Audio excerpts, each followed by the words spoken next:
Bonjour, aujourd'hui on va faire le CCNA 2, version 6, chapitre 1, deuxième partie. On continue les principes de routage.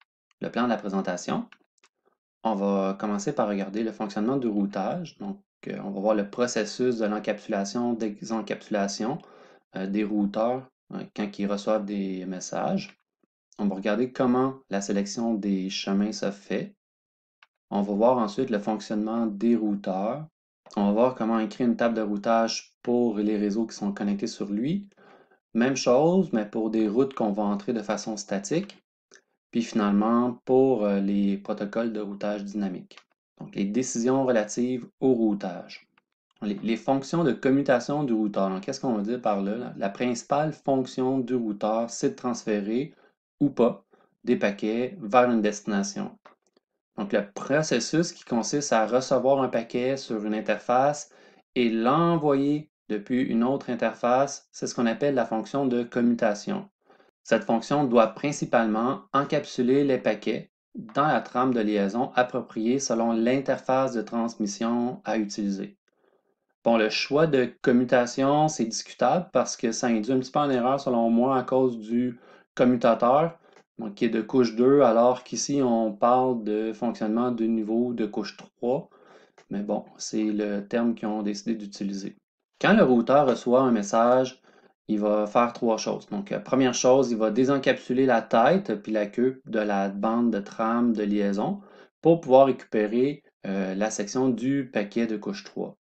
Ensuite, il va examiner l'adresse IP de destination, puis il va essayer de déterminer le meilleur chemin à partir de sa table de routage. Si le routeur trouve un chemin vers la destination, il réencapsule le message IP, donc de couche 3, à l'intérieur d'une nouvelle trame de liaison et va la transférer vers l'interface de sortie.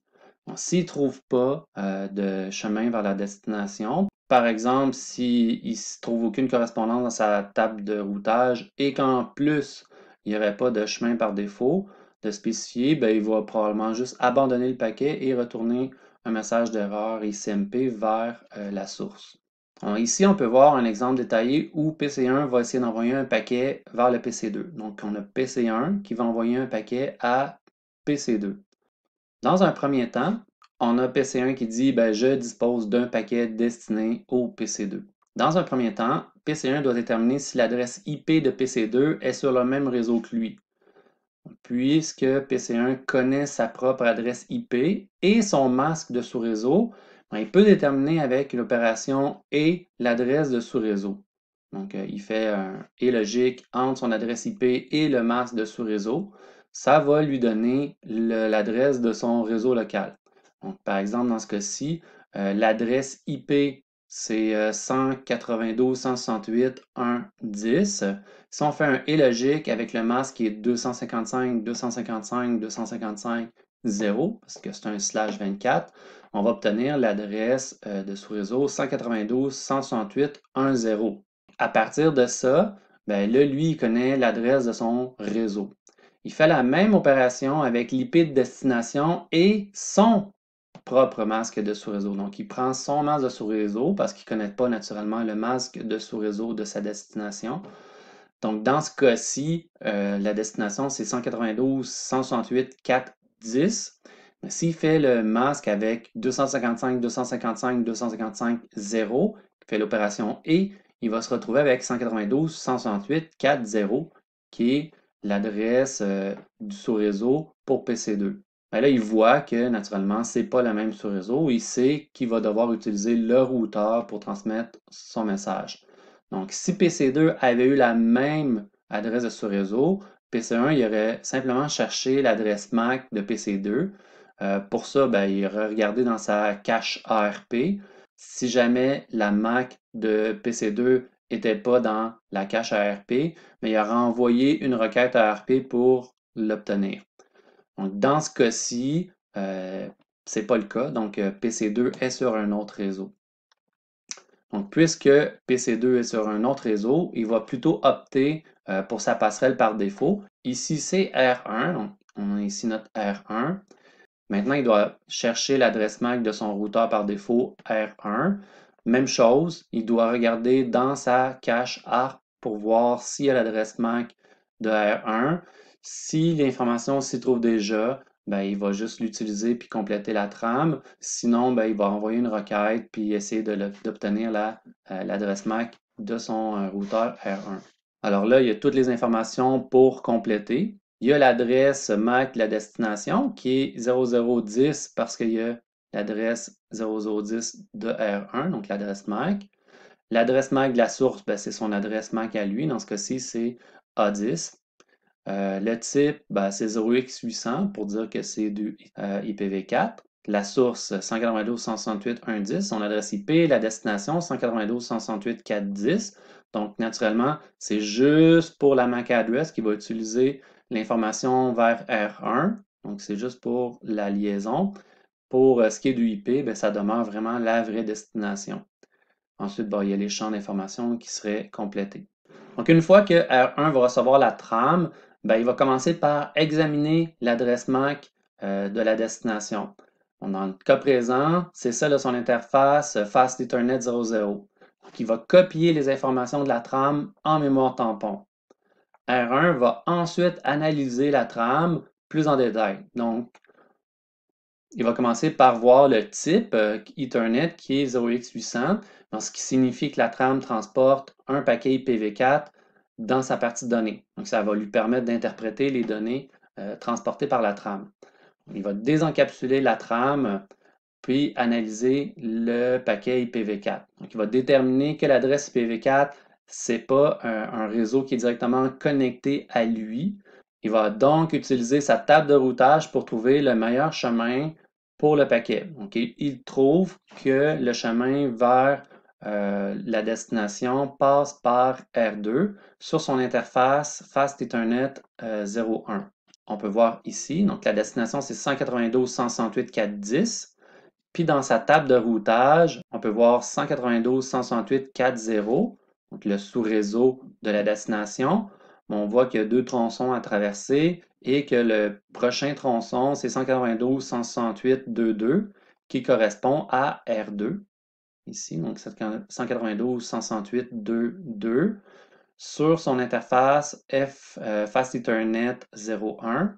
Donc ici, c'est des informations qui seraient aussi dans sa table de routage. Il va maintenant commencer l'encapsulation du paquet dans une nouvelle trame. Il va chercher l'adresse IPv4 du tronçon suivant. Donc ici, c'est 192.168.2.2 dans sa cache ARP. Donc si il y a présentement la MAC address pour cette destination-là, il va l'utiliser. Sinon, il va faire une requête vers R2 pour obtenir l'information. On peut voir que dans sa cache ARP, il y a présentement une correspondance pour l'adresse IP 192.168.2.2 avec l'adresse MAC 0B31, qui, dans l'illustration, correspond à une des interfaces de R2. Il ajoute ensuite sa propre adresse MAC. Dans ce cas-ci, sur son interface de sortie à utiliser, c'est FA01. L'adresse MAC, c'est 0020. Donc, il va compléter ici pour étant lui devient la source. La destination, c'est R2. Le type ne change pas. Le transport des données n'a pas changé. Puis, la destination, naturellement, n'a pas changé. La seule chose qui change, encore une fois, c'est les deux adresses MAC. Finalement, il va envoyer le paquet vers R2. Maintenant, R2 va recevoir le paquet puis il doit gérer la trame reçue. Donc, il constate, encore une fois, que le MAC de destination correspond à celle de son interface Fast Ethernet 00. Il copie donc la trame en mémoire et commence à l'analyser. Puisque le type est 0x800, il débute la désencapsulation du paquet sous le format IPv4. Puisque l'adresse IP de destination n'est dans aucun de ces réseaux directement connectés, il va consulter sa table de routage. Il va constater qu'il y a une correspondance, ici on la voit, pour le sous-réseau 192.168.4.0, qui a un tronçon à traverser vers la destination 192.168.3.2, qui est le routeur R3. Et son interface de sortie à R2, ça va être S000. Il va commencer l'encapsulation du paquet IPv4 dans la nouvelle trame. Bon, cette fois, la trame tombe sur un lien série. Donc, ça fonctionne un peu différemment parce que naturellement, sur les liens série, c'est du point à point. Il n'y a pas, d'utilité pour les MAC address. Pour la MAC address, ce qu'il va mettre, c'est une adresse de diffusion MAC address. Donc, dans ce cas-ci, on l'a illustré par 0x8f. Pour ce qui est de la source, donc il laisse l'information de l'adresse source à 0 puisque c'est une connexion point à point, puis maintenant il a juste à transférer vers R3. La trame arrive enfin à R3 qui va répéter le processus. Donc il va commencer par mettre en mémoire la trame reçue, il va désencapsuler la trame et récupérer le paquet IPv4. Cette fois-ci, l'adresse IP de destination, ça correspond à un réseau qui est directement connecté. R3 va quand même devoir construire une nouvelle trame, donc il va consulter sa cache ARP pour déterminer l'adresse MAC qui correspond à l'adresse IP de destination. Donc encore une fois, si l'information ne s'y trouve pas, il va envoyer une requête ARP. Si l'information s'y trouve, il va simplement l'utiliser. Il va aussi mettre comme adresse MAC source sa propre adresse MAC sur l'interface de sortie qu'il doit utiliser pour relier la destination. Dans ce cas-ci, c'est sur son Fast Ethernet 00. Donc l'adresse de source, il met 0C22. Et dans sa cache ARP, il y a 192.168.410 pour l'adresse MAC 0B20. Donc 0B20 pour la destination. Le reste de la trame n'a toujours pas été modifié.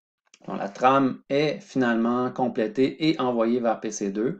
PC2 reçoit la trame, l'examine, reconnaît son adresse MAC dans le champ de destination, il désencapsule la trame, récupère l'adresse IP de destination, il confirme que c'est bien son adresse IP, désencapsule le paquet, puis poursuit le traitement vers les couches supérieures et pour finalement retourner vers l'application qui avait demandé les données.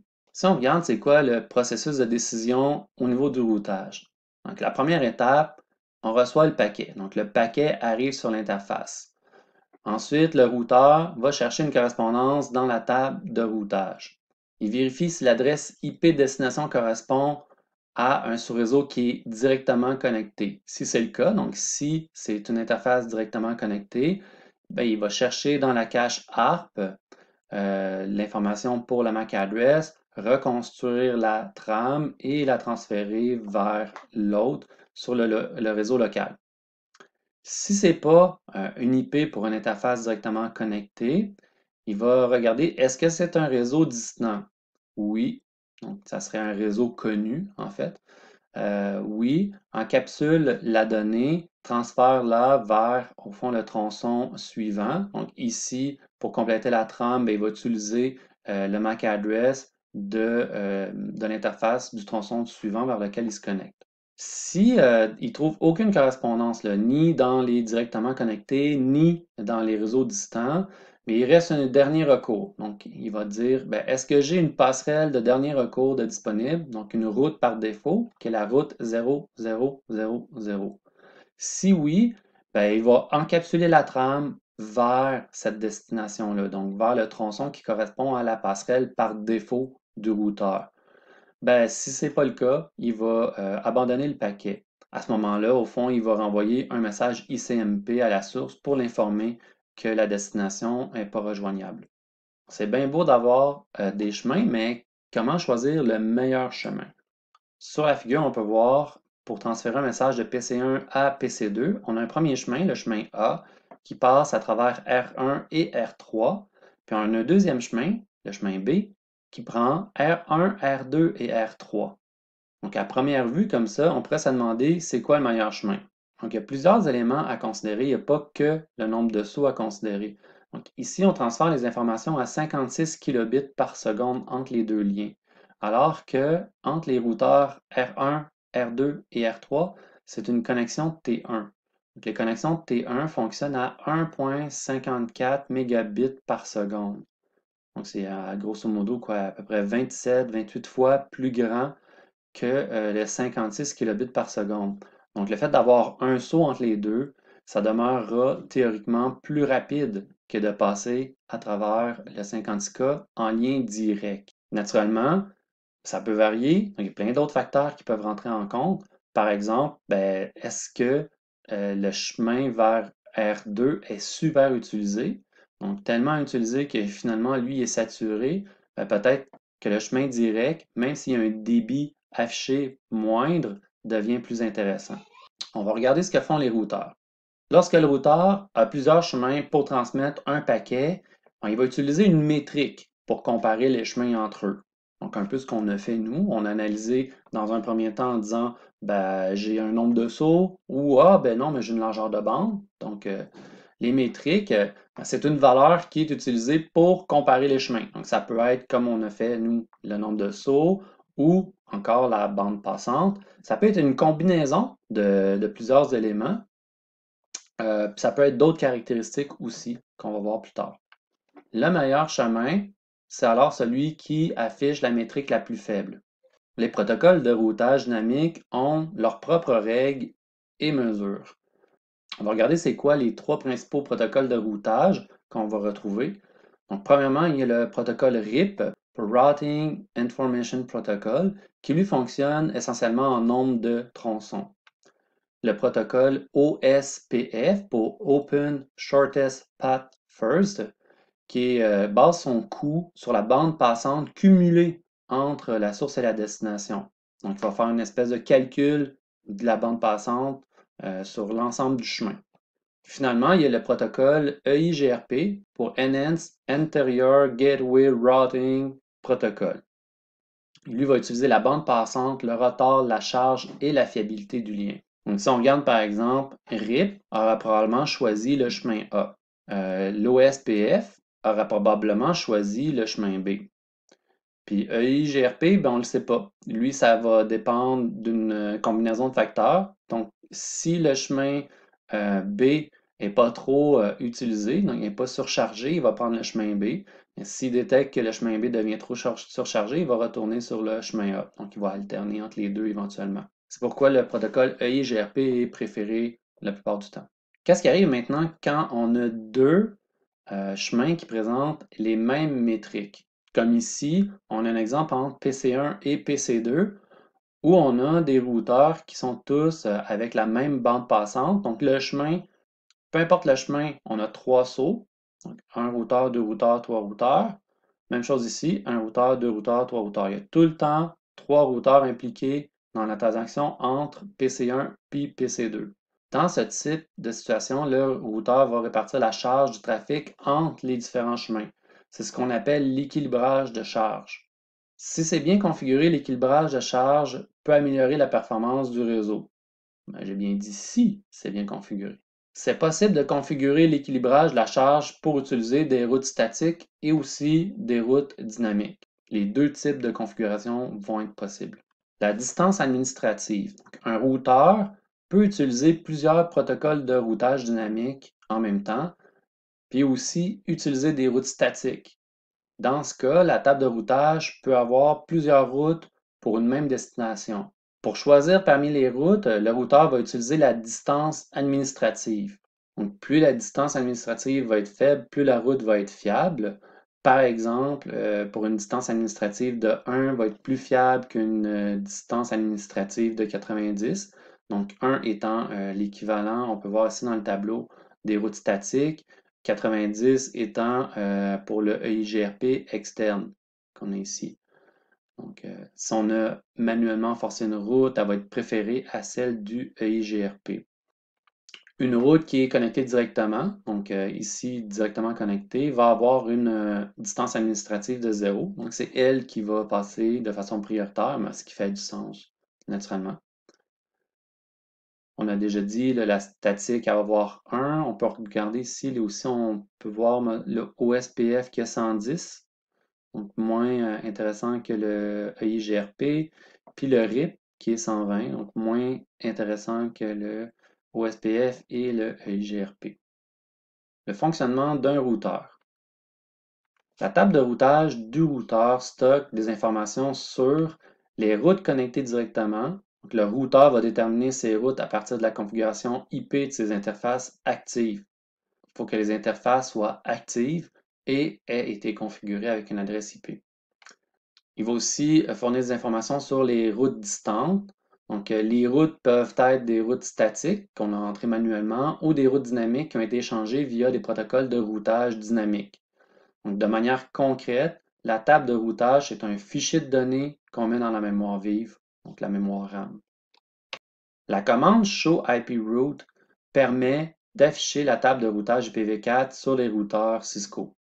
On peut voir les interfaces de routage local qui vont être identifiées par un L, donc juste pour les versions iOS 15 et plus récentes. Donc si vous avez des versions plus anciennes, ça se peut que la route locale ne s'affiche pas. On voit aussi les interfaces connectées directement qui vont être identifiées par un C au départ. On pourrait voir aussi des routes statiques qui seraient identifiées par un S pour statique.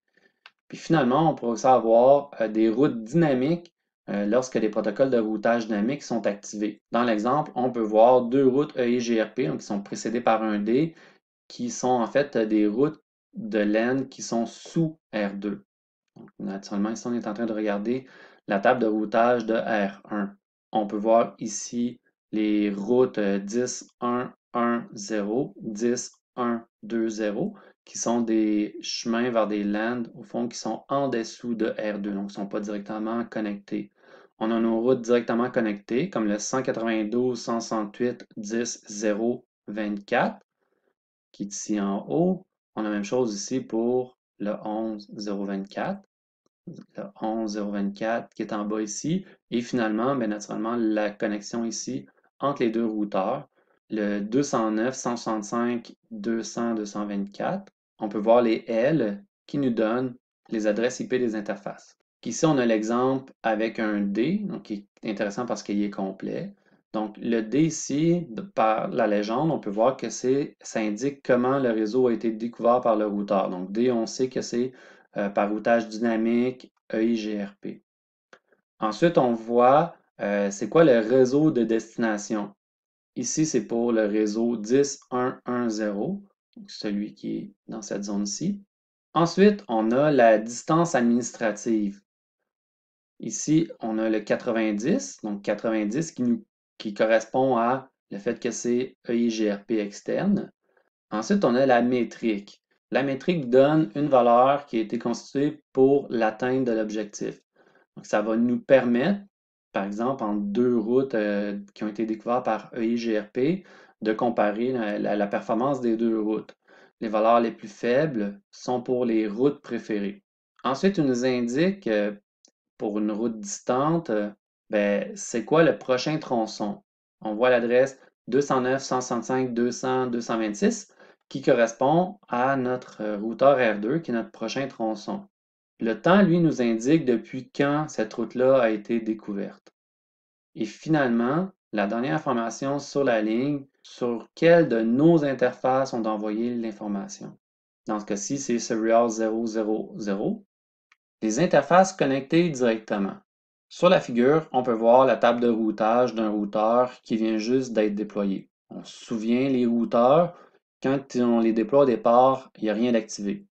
Donc, si on voulait voir nos routes directement connectées, il va d'abord falloir configurer nos interfaces et ensuite les activer. Naturellement, pour qu'ils soient considérés comme actives, il faut que ça soit up-up dans les deux.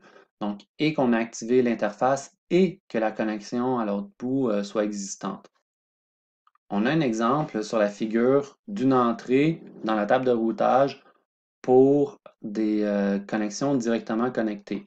La première partie, C, nous indique comment le réseau a été découvert. Donc ici, c'est directement connecté. Ensuite, on a la zone qui va identifier le réseau de destination puis la manière dont il est connecté. Ici, ça nous dit c'est 192.168.10.0/24, celui-là ici, et ça nous dit qu'il est directement connecté. Puis finalement, ben, ça identifie l'interface pour le rejoindre, le Gigabit Ethernet 00. Gigabit Ethernet 00. En dessous, on peut voir l'adresse IP, donc la connexion locale, qui correspond au fond à l'information de cette interface-là. Ici, on a l'adresse directe, donc 192.168.10.1/32. Donc, le /32 n'a pas vraiment de valeur. Ce qui nous intéresse, c'est l'adresse IP qui est directement connectée sur Gigabit Ethernet 00. Donc, ça nous donne l'information complète au fond de la connexion locale. Dans l'exemple, on peut voir l'activation de l'interface Gigabit Ethernet 00. Première commande, en configuration globale, il rentre dans l'interface de gigabit 00.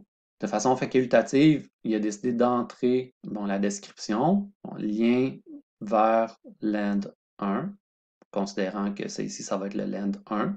Il rentre l'adresse IP 192.168.10.1 avec le masque d'un /24, 255.255.255.0. Il active l'interface, donc ici on a le no shutdown, il sort. Il nous donne maintenant le message comme quoi l'interface gigabit 00 est maintenant rendue activée.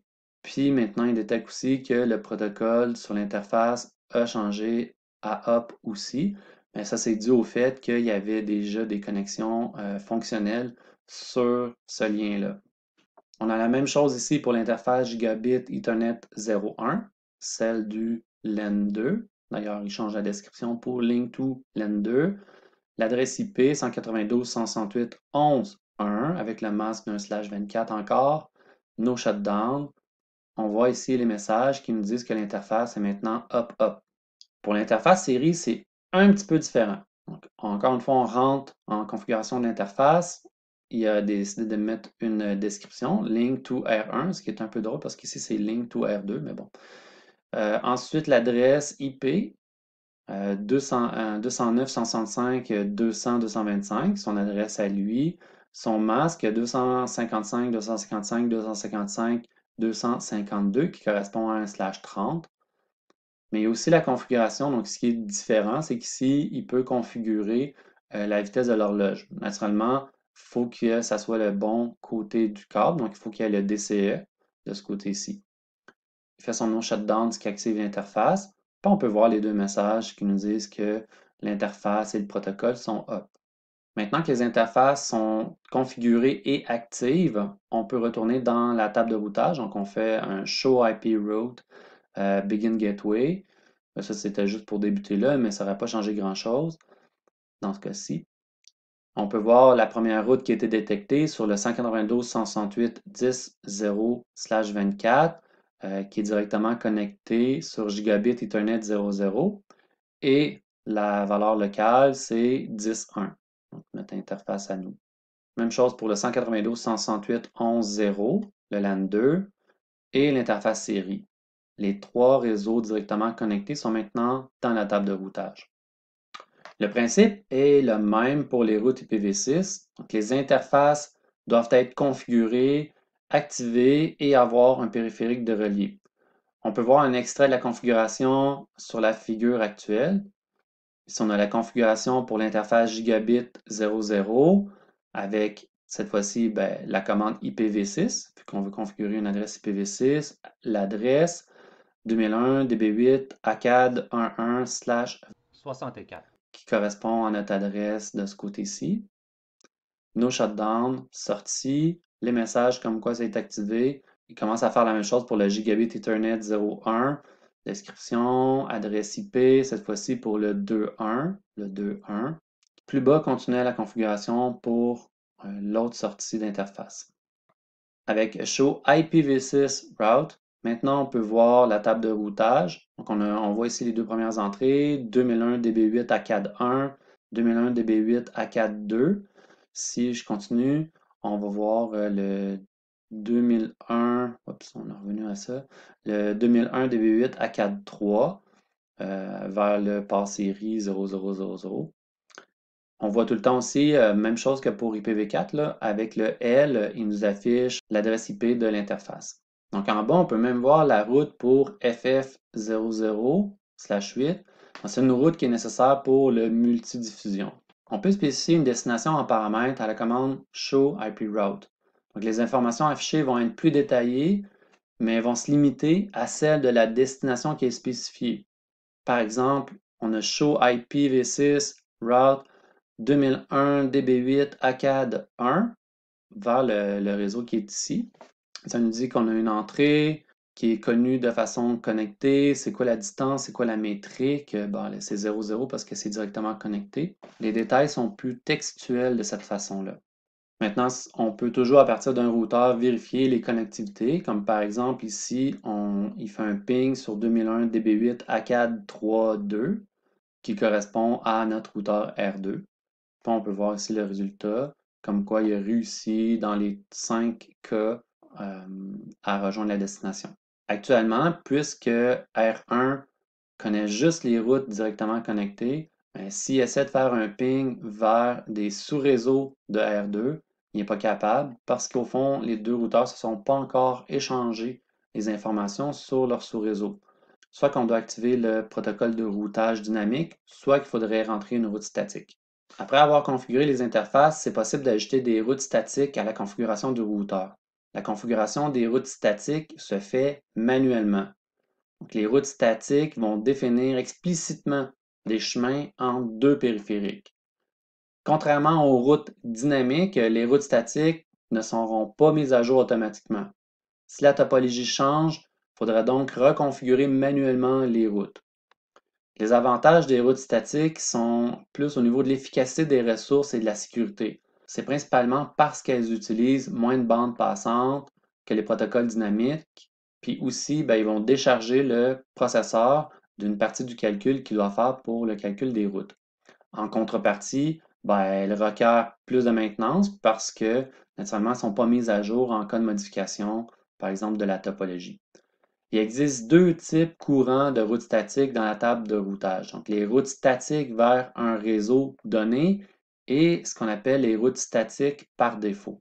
Donc, les routes statiques IPv4 sont configurées avec la commande IPRoute, le réseau, le masque de sous-réseau, puis ensuite, on a le choix. Soit qu'on spécifie c'est quoi l'adresse IP du prochain saut ou on donne c'est quoi l'interface de sortie. Donc, on a deux exemples qui sont donnés. IPRoute 10.1.1.0 avec le masque 255.255.255.0. Puis l'interface de sortie S000 où on aurait pu rentrer exactement la même commande, mais terminée par 209.165.200.226, qui est l'adresse au fond du prochain saut, dans ce cas-ci de notre R2, dans les exemples qu'on a fait précédemment. Une route statique par défaut, c'est l'équivalent de la passerelle par défaut pour un ordinateur. Elle indique la destination 0000, qui est la route par défaut, puis le masque qui est 0000. Donc, on la surnomme la route par défaut. Donc, pour configurer la route par défaut, il faut utiliser la commande IPRoute 0000 pour le réseau, masque 0000. Et même chose, on a le choix, soit qu'on identifie l'interface de sortie ou l'adresse vers laquelle on veut s'en aller. Sur la figure, on peut voir la configuration de la route statique en direction de R2 via l'interface S000. Avec la vérification plus bas, on voit que la route par défaut est vers 0000 et donc S000. Dans les routes, la route est précédée de S étoile. Que le S, on sait que c'est pour indiquer que la route est statique. Le étoile, c'est pour indiquer que la route, c'est une candidate pour être la route par défaut. En fait, ça l'est déjà, mais ça va quand même être indiqué avec une étoile. Sur la figure, on voit maintenant la configuration statique pour les deux routes de R2 vers les sous-réseaux de R1. Donc, la première utilise l'interface de sortie, puis dans l'autre cas, il utilise l'adresse du tronçon suivant. Donc R2, qui est en train de configurer des routes pour aller vers les sous-réseaux de R1 de façon manuelle, IP route 192.168.10.0, masque 255.255.255.0, ce sous-réseau-là, on va l'obtenir en sortant par notre interface S000, qui est ici. Donc, on est en train de configurer R2. La deuxième, cette fois-ci, il la configure en disant OK, je veux te rentrer la route statique IP route, donc 192.168.11.0, celle-là ici, 255, 255, 255, 0. Et cette fois-ci, au lieu d'indiquer l'interface de sortie, il va indiquer l'adresse IP du prochain saut, 209.165.200.225, qui est R1 dans ce cas-ci. Juste après, quand on fait réafficher les routes, on les voit qui sont maintenant dans la table de routage. Comme pour IPv4, IPv6 prend en charge les routes statiques puis les routes statiques par défaut. Donc, elles sont utilisées et configurées comme les routes statiques IPv4. Contrairement à IPv4, par exemple, il n'y a pas de étoile quand on visualise par après les routes par défaut. Donc, ici, on avait l'entrée de la route par défaut. IPv6, route, point, point, point, point, donc pour mettre toutes des zéros, /0 pour le masque, sur l'interface S000, sortie. Donc ici, il vient de configurer sa route par défaut vers l'interface S000. Si on regarde maintenant dans le show IPv6 route, maintenant, on va regarder en bas, puis on voit qu'il y a une route statique 0 via l'interface série 0000. Pour la configuration sur R2, des routes vers R1, IPv6 route 201 DB8 ACAD 1, celui-là ici, 2001 DB8 ACAD 3.1, le prochain saut, ça serait R1 sur cette interface-là. Dans le deuxième cas, il vise le 2001 DB8 ACAD 2/64 sur l'interface S000. Donc, il a utilisé encore une fois les deux façons de spécifier pour configurer de façon statique des routes. Si on les visualise, ils sont maintenant ajoutés ici. On peut voir les entrées pour 2001 DB8 ACAD 1, 2001 DB8 ACAD 2, spécifiées dans un cas avec serial 000, dans l'autre cas avec l'adresse du prochain saut. Dans les deux cas, on peut maintenant faire des vérifications.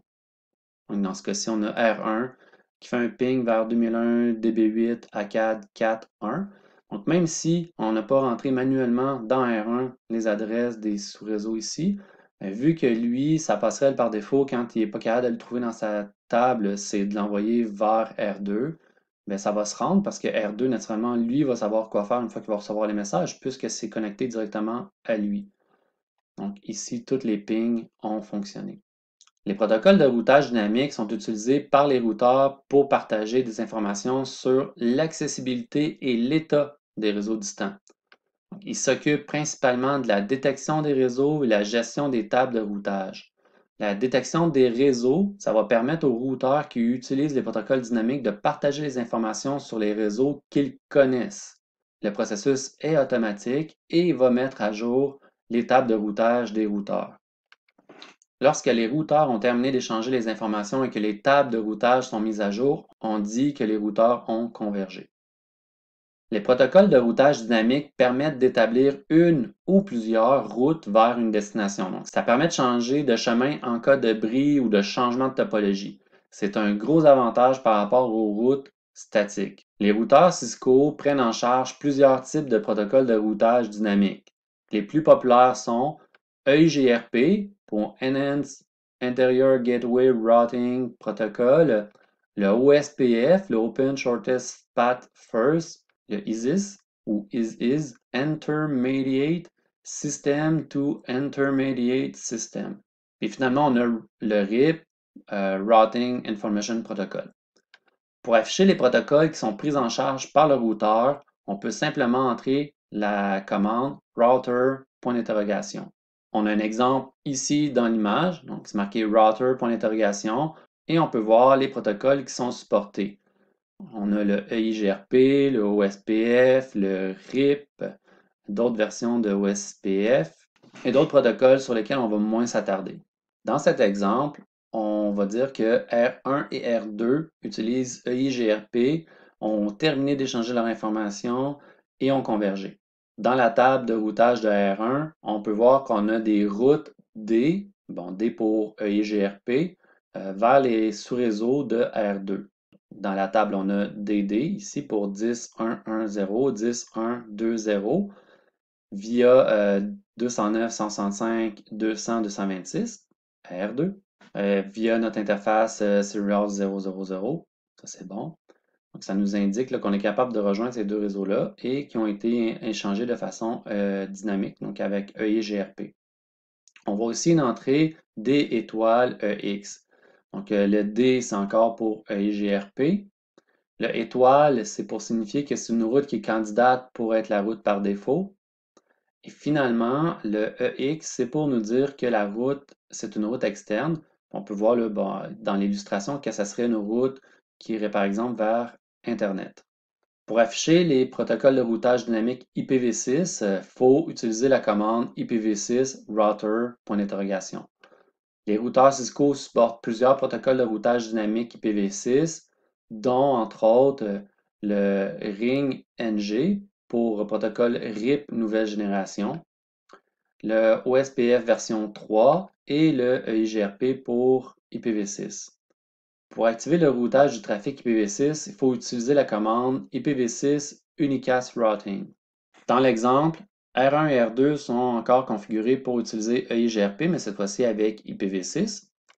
On voit qu'il y a des routes D pour EIGRP, des sous-réseaux de R2 à partir de la table de routage de R1, qui sont ici.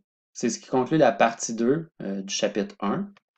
Donc, on a vu comment fonctionnait en gros le processus de routage.